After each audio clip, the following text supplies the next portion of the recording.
มาส่งกรุ๊ปในยูทูบបងប្អូននិងមិត្តទាំងអស់គ្នាបាទចូលមកកាន់ Channel YouTube Channel Janne ជួបគ្នាជាថ្មីម្ដងទៀតហើយសម្រាប់បងប្អូនដែលធ្លាប់បានចូលរួមទស្សនាវីដេអូរបស់ខ្ញុំបាទវីដេអូមុនខ្ញុំបានធ្វើនៅប្រព័ន្ធភ្លើងជាច្រើនផងដែរហើយក៏មាននៃការរៀបម៉ាស៊ីននិងបង្ហាញពីតិចនិចដែលធ្វើឲ្យម៉ូតូខ្សោយបាទហើយពេលនេះគឺខ្ញុំសូមធ្វើលក្ខណៈប្រព័ន្ធភ្លើងសាកអគុយរបស់ម៉ូតូ Honda ស៊េរីចាស់បងប្អូនបាទងាយស្រួលដែលមានជារូបភាពឲ្យបងប្អូនហើយនឹងខ្ញុំធ្វើការបកស្រាយទៅតាមគំនូសដើម្បីឲ្យបងប្អូនគាត់តែងាយស្រួលនៅក្នុងការសិក្សាស្វែងយល់ណាបាទទី1យើងក៏លេខទៅមើលប្រព័ន្ធដុំភ្លើងសាករបស់ Honda ស៊េរីចាស់ស៊េរី C100 ណាអញ្ចឹងយើងពិនិត្យមកមើលលើកន្លែងប្រឡងដុំភ្លើងនេះបាទគឺខ្ញុំបានដាក់រូបដុំភ្លើងមួយ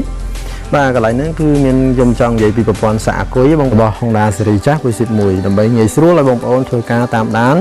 នៅលក្ខណៈដែលថាម៉ូតូដែលដាក់អគុយទៅឆាប់ខូចបាទហើយខូចយកឆាប់ខូចអីបងប្អូនហ្នឹងហើយដែលវាអត់សាកអគុយហ្នឹងហើយអញ្ចឹងបងប្អូននៅពេលដែលដឹងថាចរន្តផ្លូវដើររបស់វាបំបែកទៅណាមកណាហើយបងប្អូននឹងងាយស្រួលនៅក្នុងការតាមដានអញ្ចឹងយើងមកធ្វើការសិក្សាស្វែងយល់ទាំងអស់គ្នាបាទបងប្អូនឃើញទេបងប្អូននេះជាដុំបញ្ឆេះរបស់ម៉ូតូ Honda ស៊េរីចាស់នឹងសង់ C100 អញ្ចឹងបងប្អូនភ្លើងសាករបស់វាហ្នឹងគឺមានខ្សែ2បងប្អូនគឺខ្សែទាំងពីរនេះគឺសុទ្ធតែជាខ្សែចេញអត់ដូច Honda ស៊េរី 125cc ទេហើយខ្ញុំក៏បានធ្វើវីដេអូភ្ជាប់នៅពីនឹងទៀតបងប្អូននឹងធ្វើការតាមដានទាំងអស់គ្នាខ្ញុំនឹងបកស្រាយពី Honda ស៊េរីចាស់ដែលមាន1ហើយខ្ញុំនឹងបកស្រាយនៅ Honda ស៊េរី 125cc តែមាន2ភ្ជាប់ជាមួយគ្នាតែម្ដងបាទនៅក្នុងវីដេអូនេះដែរណាបាទអញ្ចឹងយើងមកធ្វើការត្រួតពិនិត្យខ្សែទាំងពីរបាទនេះគឺជាខ្សែពណ៌សបងប្អូននេះខ្សែពណ៌សឡើងទៅចូលយោតណាបាទហើយនេះគឺជាខ្សែពណ៌លឿងបាទខ្សែពណ៌លឿងនេះឡើងទៅក៏ចូលយោតដែរអញ្ចឹងនៅពេលដែលឡើងទៅចូលយោតហើយចំពោះយោតរបស់ Honda ស៊េរីចាស់និងស៊េរីថ្មី 125cc ហ្នឹងគឺដូចគ្នាណាបាទមិនមែនដូចប្រព័ន្ធភ្លើងយោតដែលគ្រប់គ្រងនៅក្នុងយោតទេគឺដូចតែដូចទេបងប្អូនណាប៉ុន្តែការផ្លូវដើររបស់វាគឺខុសគ្នាទី1គឺខ្ញុំបញ្ជាក់អំពីខ្សែដែលចូលដែលនៅក្នុងយោតនេះបាទដែលដូចភ្ជាប់នៅក្នុងយោតមាន4ខ្សែគឺខ្សែពណ៌សម្បុរអលឹកខ្សែពណ៌លឿងខ្សែពណ៌សនិងខ្សែពណ៌ក្រហមគឺហើយលក្ខណៈយោតខ្សែទាំង4ហ្នឹងគឺចូល3ចេញតែមួយទេបងប្អូនណាបើចំពោះ Honda ស៊េរីថ្មីបងប្អូននឹងដឹងនៅពេលបន្តិចទៀតនេះហើយចំពោះតែការចូល3ហ្នឹងគឺចូលខ្សែពណ៌សពណ៌លឿងហើយនិងសម្បុរអលឹកគឺជាខ្សែចូលហើយចំពោះខ្សែដែលចេញគឺខ្សែពណ៌ក្រហមបាទហើយខ្សែពណ៌ក្រហមហ្នឹងវាចេញទៅហើយបែកទៅណាខ្លះបាទខ្សែពណ៌ក្រហមនេះបាទចេញមកគឺវាចូលមកសាកអគុយបាទប៉ុន្តែមុនមកដល់សាកអគុយនេះគឺវាឆ្លងកាត់ពីស៊ីបនេះមួយណាបងប្អូនហើយវាបែកទៅចូលកងតាក់សោ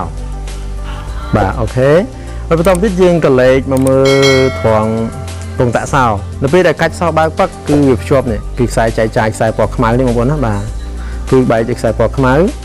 ហើយពណ៌ក្រហមហ្នឹងគឺវាអត់មានទៅណាទៀតទេគឺវាចូលកងតាក់សោគឺវាបំបែកទៅខ្សែពណ៌ខ្មៅចែកចាយហើយអញ្ចឹងយើងមកមើលអាខ្សែពណ៌លឿងនេះមុននឹងបំបែកទៅវាក្នុងយោតហើយគឺវាឡើងទៅលើណាឡើងទៅប្រអប់ដៃហ្វាកូតដើម្បីចម្លងភ្លើងទៅឲ្យខ្សែខាងហ្វាកូតបាទអញ្ចឹងនៅពេលដែលចូលទៅក្នុងយោតហើយគឺវាបំបែកទៅហ្វាកូតហើយករណីតាមដានម៉ូតូខាង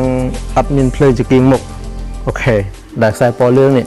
ដែលយើងពេលដែលយើងបើកភ្លើងវាអត់ភ្លឺហ៎បងប្អូនគឺយើងត្រូវទូពិនិត្យមើលខ្សែពណ៌លឿងហ្នឹងបាទខ្សែពណ៌លឿងហ្នឹងគឺវាត្រូវតែមានភ្លើងចេញហើយចំពោះខ្សែពណ៌លឿងនៅពេលដែលយើងបញ្ឆេះការ៉ង់ទីភ្លើងរបស់វាគឺដើរហើយមួយទៀតគឺខ្ញុំចង់ឲ្យបងប្អូនសង្កេតមកមើលត្រង់កន្លែងសាកអគុយនេះបើសិនជាបាទនេះកន្លែងសាកអគុយនេះបើសិនជាអត់សាកអគុយគឺយើងត្រូវទូពិនិត្យមើលខ្សែនេះបាទខ្សែពណ៌ក្រហមបងប្អូនដែលបែកដែលឡើងចេញពីយោតមកហ្នឹងដើម្បីពិនិត្យមើលកន្លែងសាកអគុយអញ្ចឹងវីដេអូថងHondaនេះគឺបកស្រាយប៉ុណ្ណឹងបងប្អូនណាព្រោះបងប្អូនប្រកាសជាយល់ច្រើនហើយព្រោះបញ្ហាប្រព័ន្ធភ្លើងគឺងាយស្រួលទេនៅពេលដែលយើងដឹងពីចរន្តផ្លូវដើររបស់វាងាយស្រួលនៅក្នុងការជួសជុលតាមដានទេណាបាទអញ្ចឹងយើងមកមើលខាងពុយស៊ីប2ណាបាទបងប្អូនសង្កេតមើលបងប្អូននេះថងថាយើងមើលប្រព័ន្ធភ្លើងរបស់វាណាគឺនេះពុយស៊ីប1នេះគឺពុយស៊ីប2បាទពុយស៊ីប1ទៀតអញ្ចឹងយើងត្រូវសង្កេតមើលដុំសាករបស់វាណាដុំសាករបស់វាគឺមានខ្សែ2ដែលចេញប៉ុន្តែនេះគឺខ្ញុំចង់យកតែខ្សែភ្លើងសមួយទេដើម្បីឲ្យបងប្អូនងាយស្រួលគឺខ្សែពណ៌ភ្លើងសហ្នឹងគឺវាឡើងទៅចូលទៅក្នុងយោតណាហើយយើងដឹងស្រាប់ហើយ របស់យករបស់ Honda Series 125cc នេះដែរគឺវាចូល2ចេញ2ឥឡូវខ្ញុំសូមបកស្រាយបន្តទៅទៀតទី1គឺខ្សែដែលចូលទៅក្នុងយ៉ូតគឺមាន2ទី1គឺខ្សែពណ៌សឡើងចេញពីប្រឡងដំភ្លើងមកហ្នឹងបាទចេញពីដំភ្លើងសាកហ្នឹងចូលទៅក្នុងយ៉ូតហើយខ្សែទី2ដែលចូលមកនេះបាទខ្សែទី2ដែលចូលមកនេះបាទគឺជាខ្សែម៉ាស់តួចូល2ហើយចំពោះខ្សែចេញគឺខ្សែពណ៌លឿងគឺខ្សែពណ៌លឿងឡើងទៅប្រអប់ដៃខាងស្ដាំដើម្បីបញ្ជូនភ្លើងទៅជើងមុខហើយចំពោះខ្សែពណ៌ក្រហមនេះបាទខ្សែពណ៌ក្រហមបងប្អូនណាបាទខ្សែពណ៌ក្រហមនោះគឺវាបែកមកសាកអាគុយនេះបាទហើយមកដល់កន្លែងមុនមកដល់កន្លែងសាកអាគុយហ្នឹងគឺវាឆ្លងកាត់ពីស៊ីប1ណាបងប្អូននេះបាទវាឆ្លងកាត់ពីស៊ីប1ហើយវាបែកចូលទៅកងតាក់សោហើយនៅពេលដែលយើងកាច់សោបើកបាទគឺវាបំបែកចូលទៅខ្សែពណ៌ក្រហមអុចខ្មៅនេះបាទខ្សែពណ៌ក្រហមអុចខ្មៅហ្នឹងវាចូលមកម៉ាញ់តូបាទវាចូលមកម៉ាញ់តូហើយនឹងបំបែកពីស៊ីបមួយទៀតបាទឆ្លងកាត់ពីស៊ីបមួយទៀតគឺបំបែកទៅខ្សែពណ៌ខ្មៅដើម្បីចែកចាយភ្លើងអូខេអញ្ចឹងនៅពេលដែលយើងដឹងថាប្រព័ន្ធវាហ្នឹងគឺពីស៊ីប2ហ្នឹងគឺវាបំបែកប៉ុណ្ណឹងទេណាបាទហ្នឹងហើយខ្ញុំគ្រាន់តែចង់បញ្ជាក់ពី V10 1គឺវាផ្លូវដើរផ្សេងបាទហើយ V10 2នេះគឺវាផ្លូវដើរផ្សេងអញ្ចឹងនៅពេលដែលភ្លើងសាកអាគុយនេះបាទមានឬក៏គ្មានគឺវាត្រូវដូចតែគ្នាទេយើងតាមដានដូចគ្នាណាបងប្អូនណាបាទគឺតាមដានពីយកដូចគ្នា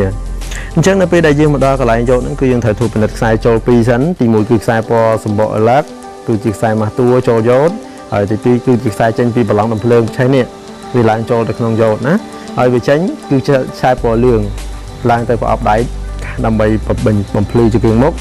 ដើម្បីឲ្យភ្លើងទៅជើងមុខហើយទី2គឺខ្សែពណ៌ក្រហមចូលកងតាក់សោណាគឺងាយស្រួលទេបងប្អូននៅពេលដែលខ្ញុំធ្វើគំនូគូគំនូមកអញ្ចឹងហើយខ្ញុំដាក់រូបឲ្យមើលច្បាស់អញ្ចឹងគឺងាយស្រួលនៅក្នុងការបងប្អូនតាមដានណានេះគឺជាខ្សែម៉ាស់នេះបងប្អូននេះឡើងទៅចូលមកនេះបាទហើយនេះគឺជាខ្សែពណ៌លឿងចេញទៅជើងមុខណាបាទហើយនេះគឺជាខ្សែពណ៌ក្រហមបែកចូលកងតាក់សោប៉ុន្តែវាមិនមែនបែកអញ្ចឹងគឺវាឆ្លងកាត់មកចេះគឺមកសាកអាគុយហើយវាឆ្លងកាត់ពីស៊ីប1ណាមុនដល់កន្លែងសាកអាគុយហើយវាបំបែកទៅកងតាក់សោនេះហើយកន្លែងកងតាក់សោនេះគឺនៅពេលដែលវាបើកពេលដែលយើងកាច់សោបើកមកគឺវាចម្លងចូលខ្សែពណ៌ក្រហមអុចខ្មៅបាទអញ្ចឹងវីដេអូពាក់ព័ន្ធនឹងប្រព័ន្ធភ្លើងសាកអាគុយបងប្អូនណាបងប្អូននឹងយល់ទៅតែច្បាស់ហើយវីដេអូនេះគឺតែប៉ុណ្្នឹងទេបាទប្រព័ន្ធភ្លើងសាកអាគុយនេះផងដែរហើយវីដេអូក្រោយខ្ញុំនឹងធ្វើដុំម៉ាញ់ឆេះហើយនឹងប្រព័ន្ធភ្លើងផ្លូវដើរផ្លូវចេញផ្លូវចូលរបស់វាហើយខ្ញុំនឹងធ្វើការវាស់ដុំម៉ាញ់ឆេះឲ្យបងប្អូនមើល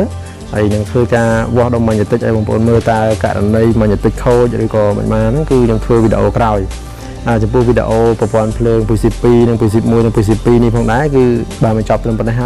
ហើយបើយល់ថាវីដេអូដែលខ្ញុំធ្វើការចែករំលែកនេះល្អកុំភ្លេចជួយចុច like ចុច subscribe ដាក់រូបកណ្ដឹងដើម្បីទទួលបាននូវវីដេអូថ្មីដែលមានជាបន្តសូមអរគុណជម្រាបលា